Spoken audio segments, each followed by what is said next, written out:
All right, I'm going to be going over how to find ARV or stabilized value of commercial property in less than 5 minutes for any type of asset class. My name is Matthew. I'm a commercial real estate investor and broker based out of Southern California, and I buy commercial property all over the country. So a lot of people tell me, how are you able to figure out what this property is worth? How much are you going to be able to offer? It's actually really quite simple once you get into it. So I'm going to actually do it for a handful of properties so you get the gist of things. I'm going to do apartments, I'm going to do retail, and I'm even going to do industrial. Now, keep in mind, this is a quick and dirty way in order to figure out how much something is worth when you're done. The idea is that if you're, once it passes this, what they call back of the napkin type of running the numbers, that's when you actually need to plug it into a proper spreadsheet, do some homework, call the broker. But in the meantime, I'm going to show you guys how I quickly vet out properties and see if there's actual potentials in these deals. Okay. So I'm just going to pick a random one. I'm currently kind of zoomed in on Columbus, Dayton, Cincinnati, Ohio market. It's a market I'm familiar with, and you kind of need to know, cap rates and rents and that kind of stuff. So in order to make our life easier, I've picked markets I'm already familiar with. Okay. So this is an 8 unit apartment in Dayton, Ohio, 45417. Asking price 470,000, 58,000 unit. So the trick is I use something called expense ratios in order to figure out how much the net operating income is going to be. From that, you can slap on a cap rate, and there you go. You have a asset value. So here it's 8 units times, are these one bedrooms or two bedrooms? So that's drastically changes it. So it looks like six of them are one bedrooms, two of them are two bedrooms. So these are the current rents, but I'm trying to figure out the stabilized value. So I'm going to look at, how much these are going to be. So I know in this specific Dayton market, I've actually owned stuff very close to around here. So I know that the two bedrooms are actually going to go for about 950, and then the one bedrooms are going to go for about 750. So I'm going to average in around 800 for the blended of the two. So that means the gross potential rent collected is going to be $6,400. And then I'm going to multiply that by 12. Now I know my annual average rent collected once I stabilize it is going to be about 76,800. Okay. Now here's the trick. So you figure out your gross potential income. And it's once you're done cleaning the building up, what is it going to be bringing in gross rents? Okay. Now what you need to do is you need to take a percentage off the top for expense. Apartments are typically anywhere between 35 and 55, depending on the age of the building. Now, with something like this, the smaller the building is, it tends to have less because you don't, other than like landscaping and maybe some of the utilities, you don't really have, any major expenses. You have, insurance, property taxes and things like that. So I'm going to take 40% off the top, which really just means multiplying this by zero point 0.6. I took 40% off the top by multiplying by zero point 0.6. So that's going to be the net operating income. It's 46,000. Okay. So now that I have my net operating income, I can divide it by my cap rate, which I know in this market is about an 8 cap. So that means the stabilized value of this building is 576,000. Now, keep in mind, I'm doing this all for the first time. I haven't already looked at this property. I'm looking at it for the first time. So this thing's worth 576 when it's done at being stabilized at market rents, and it's currently being offered at 470. Okay. So the issue I see here is that you're likely going to have to spend a decent amount of money to bring these rents up to where they need to be. Because you can't just walk in and raise rent on people. They're going to leave. You have to make it a better place to live before you just go in and start raising rents on people. That means you're probably going to have to improve some of this landscaping. I'd probably also, you're going to need to clean up the interior of the units, all the backed up maintenance requests you're going to need to take care of. Maybe see any of the other concerns of the tenants. Maybe there's a fencing area. I like it when there's trees in the backyard because then you can go put like a little fire pit or something. But you want to find inexpensive ways in order to clean the units up and to get these rents to market. So I'm going to budget, you're probably going to have to spend about 5,000 a unit. Now, this is me just spitballing here from looking at the photos. I'm guesstimating. Some of these are already cleaned up, so these you probably have to spend nothing. And I'm confident some of these, like they're obviously going to show the good ones in the photos. And I'm pretty confident some of these are also going to be disgusting. So if you budget 5,000 a unit, that means you're going to have to spend about $40,000 in this building in order to get it to that 576 value. So at 470 plus 40, you're going to be at $510,000 in order to have $576,000 asset. Personally, the margins there aren't as big as I'd hope they'd be. I probably want to make an offer maybe close to the 450 mark. In general, this is obviously smaller than I tend to purchase, but this is just a random one we picked up that happened to be only 8 units. But there is a spread here, but it's not a massive spread. I'd probably want it for a little bit less than that 470 there because we got to an ARV of 570, a stabilized value of 570. Okay, let's pick another one. Let's see if we can find something a little bit bigger. This is Cincinnati, Ohio, 101 units selling for 7 million at a 7.13 cap, which is really low. I know, probably about 7.5 in this market, but let's run the numbers. Let's see. See, is it mostly the part that pisses me off is when they don't tell you if they're one bed, one bath. So I'm actually going to use a cheat code here, and I'm going to go to CoStar, which tends to have quite a bit more information. It's a very expensive subscription, but they tend to have more information on the property. What I specifically need from here is how many are one bed, how many are two beds, how many are three beds, so that what I can do is actually be able to run the numbers and get a gross potential income. Because if they're all two beds, but I run the numbers as they're all one bed, it's gonna be way off. 101 unit multifamily, a mix of one, two, and three bedrooms. Yeah, that doesn't help me at all. The high occupancy asset provides immediate cash flow, strong rental income from day one. The property offers investors a stable income producing with value add. So this is going to be impossible to do without knowing the bed bath breakdown. They do give us an NOI, but it's impossible to do the back of the napkin without a bed bath breakdown. What's nice, it's easier about retail and industrial is that you can use square footage, so you don't actually need to know the bed bath breakdown. But for this one, for apartments, multifamily, you definitely need a bed bath breakdown. See what else we got here. We got 46 units, a 6.25 cap. These cap rates are surprising for these markets, to be honest. These cap rates are very surprising. I'm trying to find something that's a little bit bigger so we can see like a larger example. Let's look at this one. Please have a bed bath breakdown. Yeah, there it is. There are 40 studios. So we're going to run this a little interestingly. So you have 40 studio apartment building listed at 3.6 million, 90,000 per unit. All right. So, and it looks like it is 100% studios. So I actually don't know the studio rate in the zip code. So I'm going to go here. I'm going to type in the city and the zip code. I'm going to type in studios for rent. Trying to figure out how much studios rent for in this market. Let's see. And I want it narrowed down by zip code. I don't want it just to pull all of Cincinnati is not a small market. Look at 750 to 800 for this studio. I'm actually going to go into here and then what is it? 225, 25225. So I'm going to go into here. I'm actually going to narrow it down. 25, 25225. Huh. Why did I go to a specific property? 25225. Zip code. Why is it so hard? 45. That's a lot. Okay. 45225. It looks like, and I only want to see studio. So it looks like the reason it kept zooming out is because it's a little too specific. You know, there aren't that many studios in this specific market. So so it looks like we have 750 as a comp so far, but I do want more comps here. This is a studio at 625. This is a one bed at 875. This is a studio at 840. So I think 750 is a reasonable middle ground here. So let's go back here and then so I think this building's way overpriced. So you have 750 times 40. That's your gross potential monthly rent. We need to annualize that. That's your gross potential annual rent. Now, let's look at the age of this building. So when I'm trying to figure out the expense ratio, I'm trying to figure out how much do I anticipate in expenses on this building. So let's say it's also 40% off the top for expenses, which is property taxes, insurance, utilities, landscaping, all that stuff that comes off the top.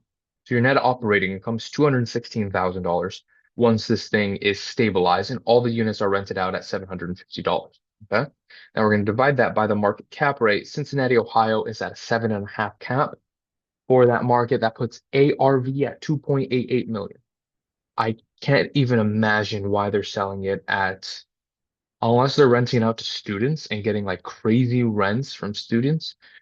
Oh, I see. This has an excess land component to it. Looks like there's probably a whole bunch of other land sold with it that's being considered into the value of this asset, but this is way overpriced. Paying $90,000 in Cincinnati, Ohio for a bunch of studios. I'm sorry, that is way overpriced. Let's look at this one. I actually looked at this one before.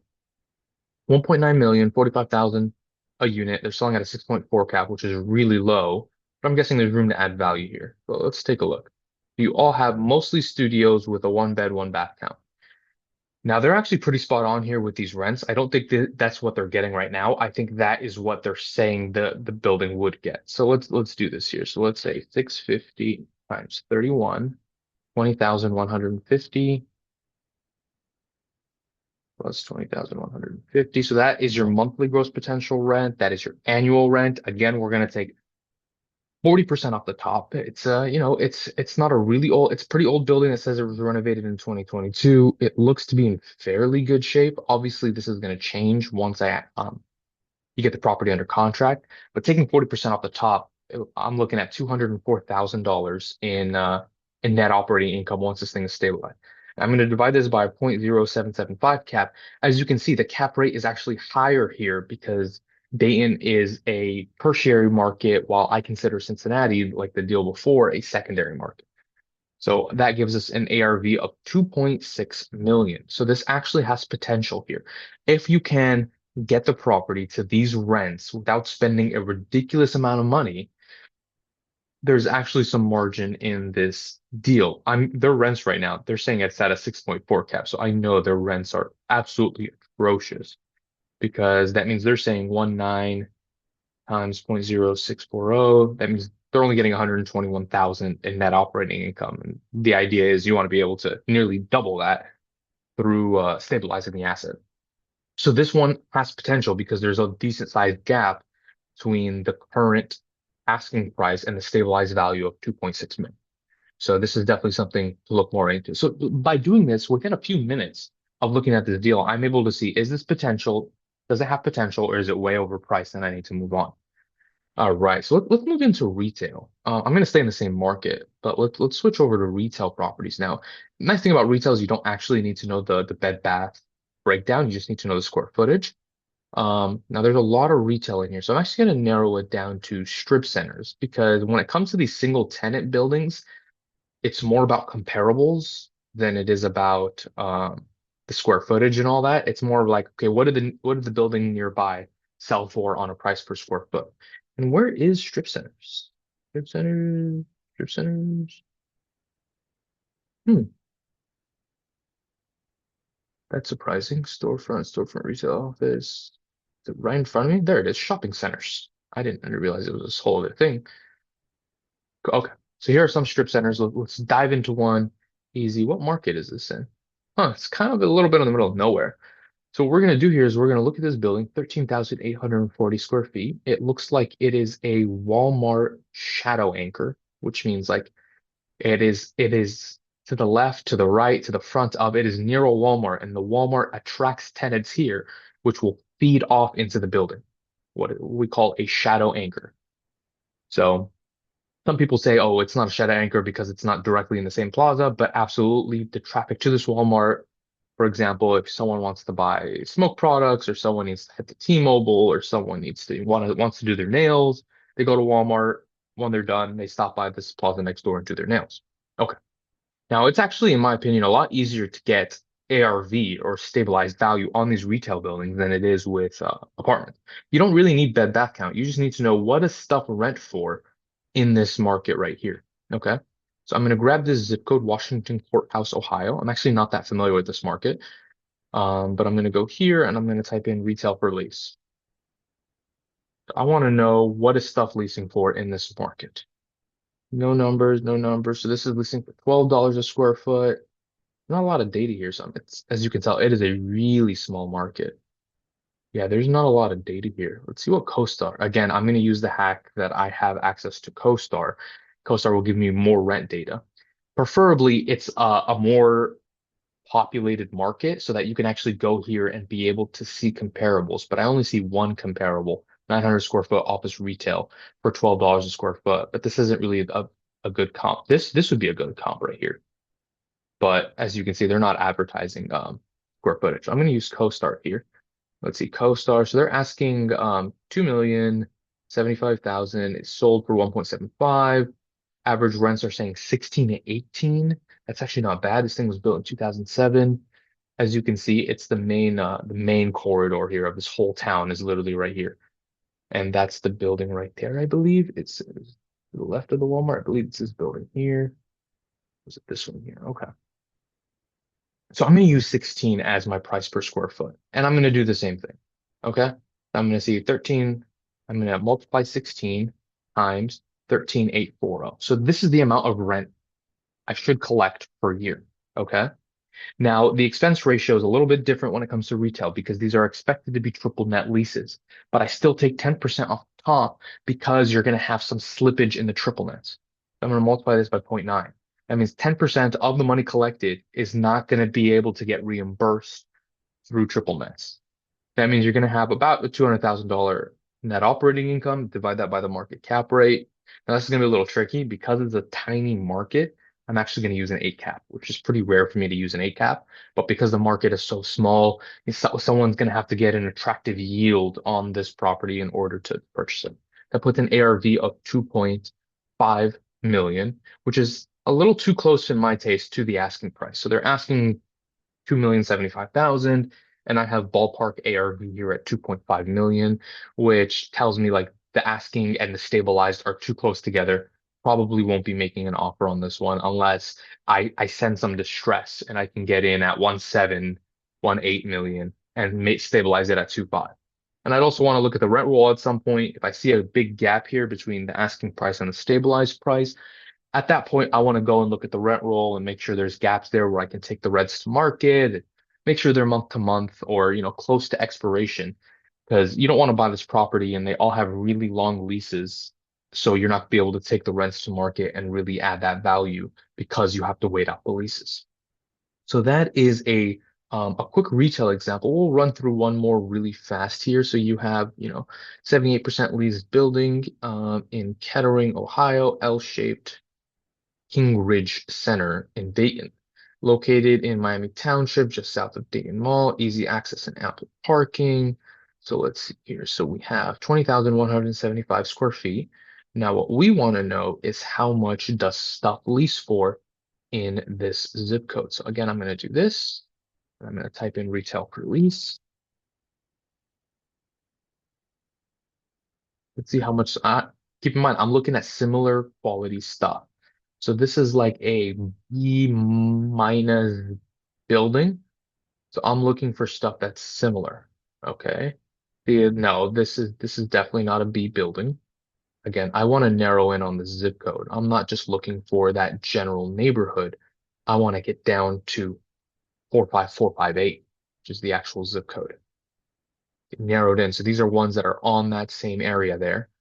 So they're actually trying to lease it. This is the building that we're looking at. It's actually trying to be leased out for $14 a square foot. Another comp at 14, 15, 17. Maybe a little bit nicer building at 17. Yeah, so I'm going to stick with that 14. That means this building, whole building is at $14 a square foot times 2175, which is the square footage of the building. That means the gross potential rent is 282,450. Okay, now again, we're going to take 10% off the top because these are all going to be triple nets, but still, even inside triple nets, there's usually a little bit of slippage. So anywhere from 5 to 10%, I know I'm going to take off the top. That leaves a net operating income of 254,205. I'm divide that by a market cap rate. Yeah, I'm probably gonna use a 775, which they're asking here, and that puts an ARV of 3.2 million. That's interesting. That brings me to definitely do a deeper dive on this property. Like, first thing I ask myself is there one really big space that isn't gonna pay 14? Because if you have a really big space, it's unlikely they're gonna pay 14 because they get a discount on the square footage because of how much space they take up. But this is actually an interesting one. Right now, they're not collecting anywhere near what we're talking about. So let's see what they're collecting on average per square foot. I'm gonna have to take a deeper dive into this one. I actually kind of like this. They're collecting $9.40 a square foot, and what we're talking about here is raising the rents to 14, which is what they're trying to rent something at. Interesting, interesting, interesting. So this deal actually has potential. I have ARV north of 3 million. The only thing I'm not crazy about is the location isn't, it's not on a main traffic here. I wish it was on this road here, but it's kind of tucked in. It looks like the mall.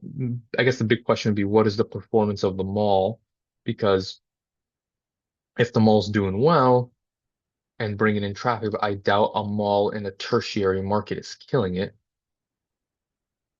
Because you kind of have to be, yeah, so this one actually has potential. And see, now as you can see, I saw the gap there between the asking and the stabilize, and I'm starting to do more homework.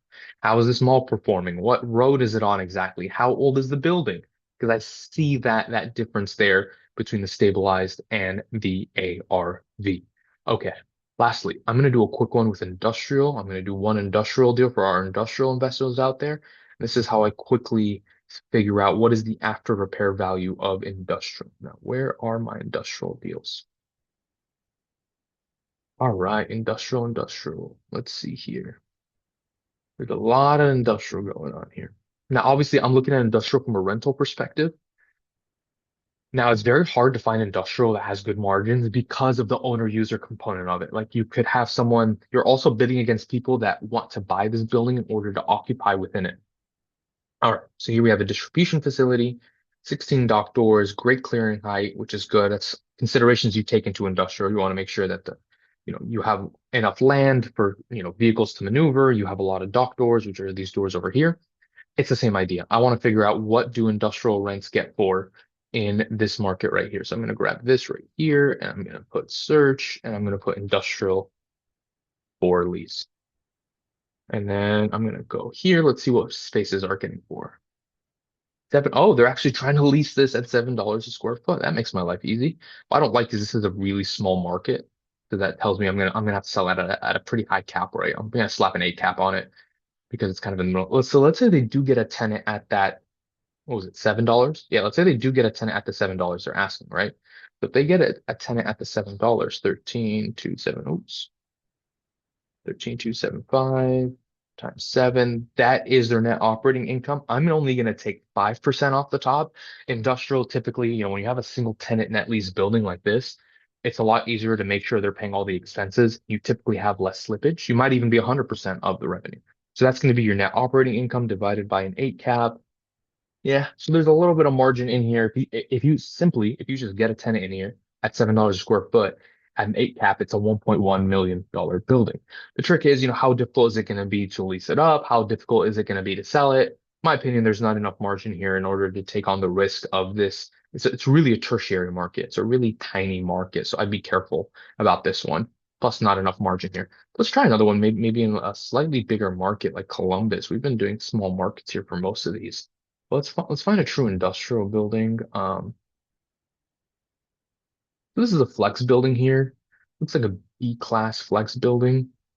So we're gonna do here is same idea, 9,626 square foot. So it looks like it's half office, half industrial. Some people like, some people don't, but some people want more industrial. Let's figure out what this will lease out for. Look at flex for lease. Now, if you notice, I put in flex for lease. Why? Because this has a big office component to it. So if it was mostly industrial, I'd only be looking at industrial comps. This also has a large flex component to it. Again, I want to narrow it down by this specific zip code. I don't want to look at all Columbus. I want to zoom in. So these are the four buildings, 13, 10, 10. This one's pretty nice for 10. This one's pretty crappy for 10. And this one's at 13. Okay, so with some degree of confidence, I think I can lease this out at 10. So what I'm going to do is 9626 times 10 times 0.95. Again, only taking 5% off the top, divided by the market cap rate of 0.075. Now, why did I do a 7.5 cap rate instead of an 8? It's better located, more centrally located in Columbus rather than in that other market. So ARV is 1.2 million. Again, not a big margin here. They're asking for 1,060,000. If you get a tenant in there, it's worth about 1.2 million. There's not a big enough gap between the two. So that is how I really quickly run numbers. And I had an energy drink, so I'm talking a little fast. But that is how I very quickly run numbers on figuring out what is this thing worth when it's done. So is there enough margin between the asking price and the stabilized price? And is it worth me even spending more time plugging into spreadsheets, studying the property, seeing when it was built, and really deep diving the asset piece by piece? Anyway, I hope you guys enjoyed. I will catch you guys on the next one.